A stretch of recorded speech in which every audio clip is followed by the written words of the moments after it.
औज़ु बिल्लाहि मिनश्शैतानिर्रजीम बिस्मिल्लाहिर्रहमानिर्रहीम। प्यारे बच्चों, अस्सलाम वालेकुम। उम्मीद करती हूँ कि आप सब खैरियत से होंगे और महकमा सेहत की हिदायत पर अमल करते होंगे। प्यारे बच्चों, आज का हमारा मौज़ू है मज़मून मेरा पसंदीदा उस्ताद। मेरा पसंदीदा उस्ताद।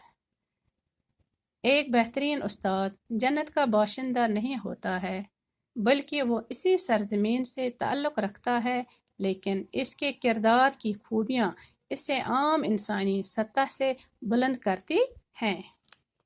उस्ताद कौम का मेमार होता है।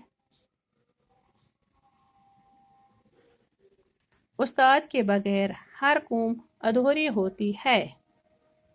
हर कौम की तरक्की में अच्छे उस्ताद का हाथ होता है।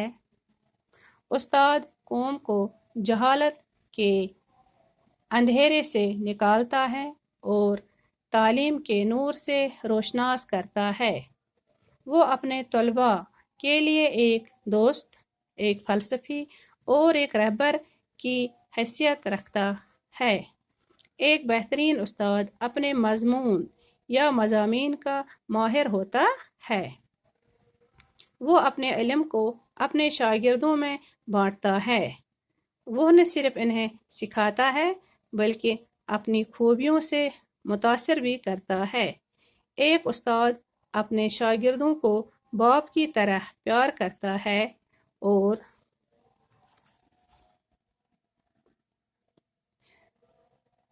माँ की तरह इनकी गलतियों को माफ़ करता है।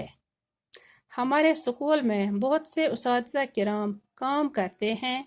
तमाम उस्ताद किराम आला तालीम याफ्ता है, लेकिन मेरा पसंदीदा उस्ताद एक है जिसमें ये सारी खूबियाँ मौजूद हैं।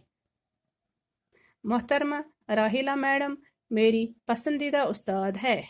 वो एक दीनदार घराने से ताल्लुक़ रखती है। वो बड़ों का एहतराम और छोटों से प्यार करती है। वो बहुत मेहनती और काबिल है। जब पढ़ाती है तो सारे क्लास पर जादू करती है। हर एक बच्चा बड़ी दिलचस्पी के साथ इसका क्लास लेता है। वो बच्चों को कभी नहीं मारती, मगर बच्चे फिर भी उससे डरते हैं। शायद ये उनकी मोहब्बत का नतीजा है। ऐसी खूबियाँ और सलाहियतें रखने वाला उस्ताद एक पसंदीदा उस्ताद हो सकता है। मुल्क को इस कदर किसी और चीज़ की ज़रूरत नहीं है जितनी कि एक बेहतरीन और ईमानदार उस्ताद की ज़रूरत है। खुदा मेरे उस्ताद को सलामत रखे। आमीन। अल्लाह हाफ़िज़।